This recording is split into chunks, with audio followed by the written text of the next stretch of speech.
So, I've got something super exciting for you today on faith fuel freedom, and um, I just can't wait to dive right into it with Adrian. You know, we're tackling something that, absolutely everyone faces at some point in their faith journey. That's right.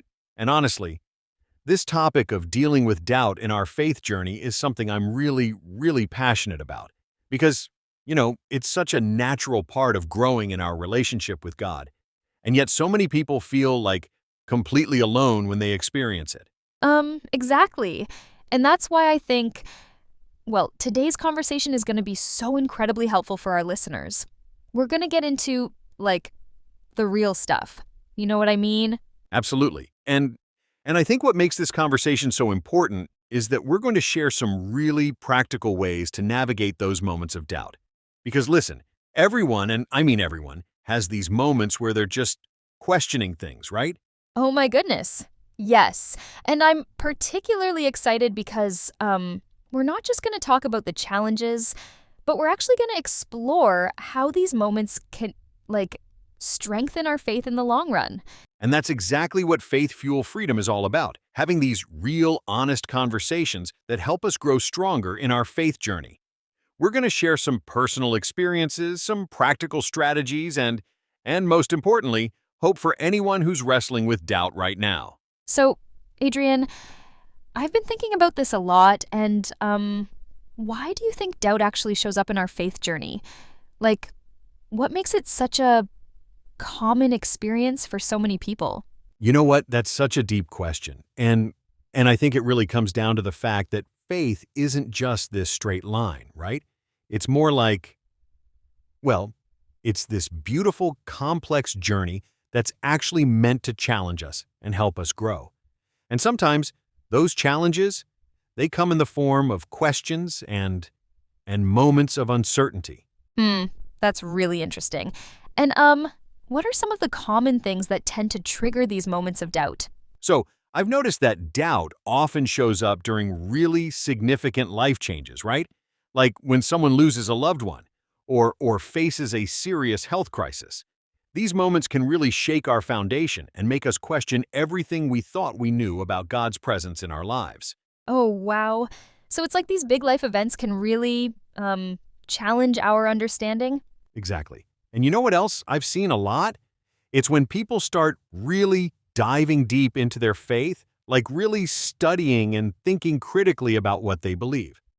And and sometimes this intellectual exploration brings up questions they've never considered before. That's fascinating. So you're saying that doubt can actually come from, like, trying to understand our faith better? Yes, absolutely.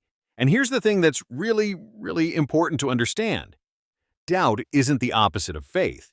It's actually, and I mean this sincerely, it's part of developing a more mature and authentic relationship with God. Because when we wrestle with these questions, we're not running away from our faith. We're actually engaging with it on a deeper level. I'm curious about something. How do you see the difference between, destructive doubt and the kind that actually helps us grow? So, the key difference, and this is something I've seen over and over again, is really about our approach. When we face our doubts with honesty and a genuine desire to understand, that's when growth happens. It's totally different from just, letting skepticism take over without actually seeking answers or guidance. Um, Adrian, can I ask you something personal? Like, have you ever had moments where you really struggled with doubt yourself? Oh, absolutely. And you know what? I remember one particular moment so clearly. It's like it happened yesterday. I was going through this really intense period in my life and everything just felt overwhelming. My mom had just been diagnosed with cancer, and I kept praying and praying, but things weren't getting better, and I really started questioning everything. Oh, that must have been so hard for you. It really was. And the thing that made it even harder was that I felt so guilty for having these doubts. Here I was, someone who's always been strong in their faith, and suddenly I found myself asking these really difficult questions like, God, are you even listening? And why is this happening? How did you how did you work through that period? Looking back now, I realize that period actually transformed my faith completely. And And what really helped was when I finally opened up to my church community about what I was going through. They didn't judge me or try to dismiss my feelings. They just sat with me in that uncertainty. That's really powerful.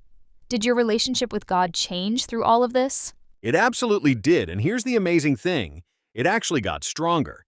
Because instead of having this sort of surface-level faith, I developed something much deeper and more real.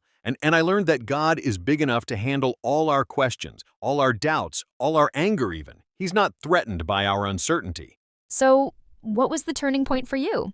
The turning point came when I finally stopped trying to fight the doubt and started seeing it as, and this is really important, seeing it as an invitation to go deeper.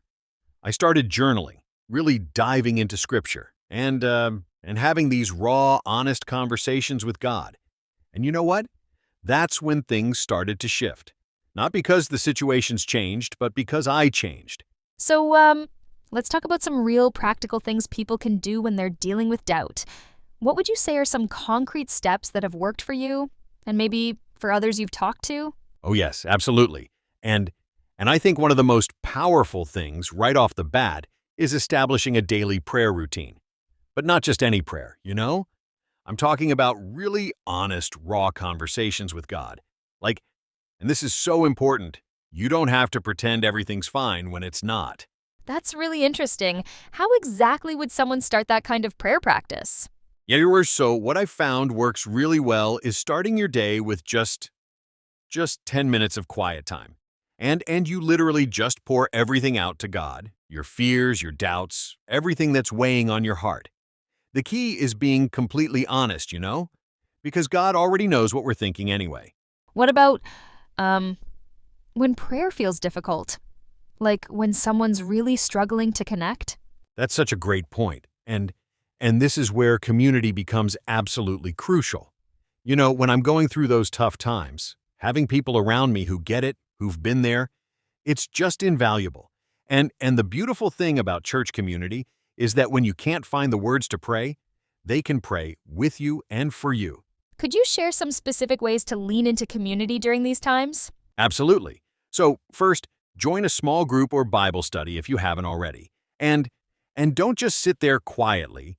Be vulnerable about what you're going through. Second, find yourself a mentor, someone who's weathered their own storms of doubt and come out stronger. And third, and this is really important, start serving others in your community. It's amazing how helping others can actually strengthen your own faith. What role does Scripture play in all of this? Oh my goodness, Scripture is it's absolutely fundamental. And what I found really helpful is not just reading it, but really studying it, you know? Like taking one verse or passage and really sitting with it, journaling about it, and looking at how it applies to your specific situation. The Psalms are particularly amazing for this because they're so raw and honest about doubt and struggle. How would you suggest someone get started with that kind of Bible study? So what I recommend is starting with just 15 minutes a day and focus on quality over quantity. Get yourself a good study Bible, maybe a journal, and just pick one book to start with. The Gospel of John is great for beginners, or if you're really struggling with doubt. The Psalms are just perfect because they're so relatable and real. You know, something I've been wondering about is how doubt can actually make our faith stronger. I mean, it seems counterintuitive, right? Oh, absolutely. And this is actually one of my favorite things to talk about because, you know, doubt isn't the enemy we often think it is. Like, when we approach it with the right mindset, it's actually an opportunity for incredible growth. Could you explain what you mean by the right mindset? So, think about it this way. When we face doubt, and we really engage with it instead of running from it, we're actually doing the spiritual equivalent of working out, you know? Just like resistance builds muscle, wrestling with tough questions can build a stronger, more resilient faith. How have you seen this play out in real life? Well, I remember this really challenging period in my life where everything felt uncertain. And instead of pushing those questions away, I decided to lean into them. You know what happened? My faith actually became more authentic, more personal, because now I wasn't just believing something because someone told me to. I was discovering the truth for myself. That's really powerful. What changes did you notice in your relationship with God during that time? The amazing thing is that my relationship with God became so much more real, so much more intimate. And it's like when you've really questioned something and then found it to be true, that truth becomes unshakable. You know what I mean? It's like the difference between someone telling you about a place and actually visiting it yourself. Could you share some specific ways that doubt led to growth in your life? Oh, yes. So, first, my prayer life totally transformed. Instead of just reciting words, I started having these deep, honest conversations with God. And second, my understanding of Scripture became so much richer because I was really engaging with it, wrestling with it. Third, and this is really beautiful, my compassion for others who doubt just expanded enormously. Because now I get it. You know, I've been there. That's really interesting about compassion. How has that changed your interactions with others? It's completely transformed how I approach people who are struggling with faith. And instead of just giving pat answers, I can sit with them in their questions, share my own journey, and really walk alongside them. Because the truth is, growing through doubt isn't usually a quick process. It's more like a journey we take together. Speaking of journeys, I've been thinking about trust. Like, how do we keep trusting in God's plan when everything feels uncertain? Oh, this is such a crucial point. And you know what's really interesting? Trust isn't just this static thing that we either have or don't have. It's more like it's more like a muscle that we need to exercise and strengthen over time. So, how do we actually do that in real life? So, I found that one of the most powerful things is to actually look back at your own story, right? And when I do this, I can see these amazing moments where God was working, even when I couldn't see it at the time. Like, remember that job loss I mentioned earlier? At the time, it felt like my world was falling apart, but it actually led me to where I am today, doing what I love. Do you have any practical tips for those moments when trust feels really hard? Absolutely. And the first thing I always recommend is to create what I call a faithfulness journal. You basically write down every single time you see God working in your life, even in tiny ways. Because here's the thing, when we're going through tough times, our memories get kind of fuzzy, you know? We forget all the ways God has been faithful before. That's really practical. What else helps? Another huge thing is staying connected to community.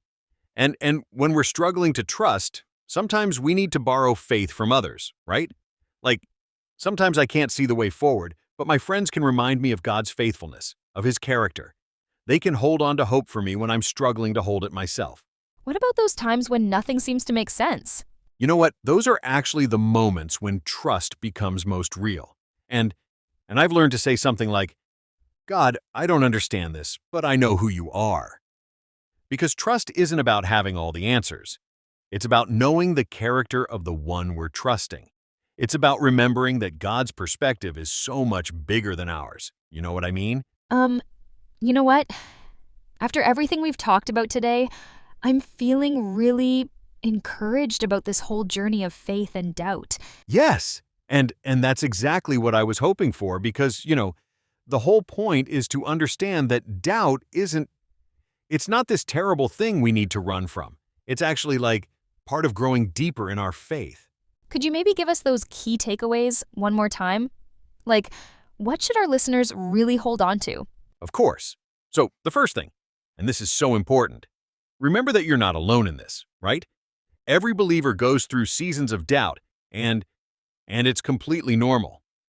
Second thing is that doubt can actually be this amazing opportunity for growth if we approach it with honesty and openness. And what about practical steps? Right.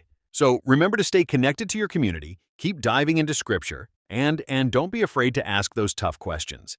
The key is to keep moving forward, even if it's just tiny steps. You know what I mean? God is big enough to handle our doubts and questions. Any final words of encouragement for our Faith Fuel Freedom family? Yes. And this is something I really want everyone to hear. Your doubts don't disappoint God. And they definitely don't diminish His love for you. And He's right there with you, working in ways you might not see right now, but trust me. Actually, trust Him. He's faithful, and He's got you every step of the way.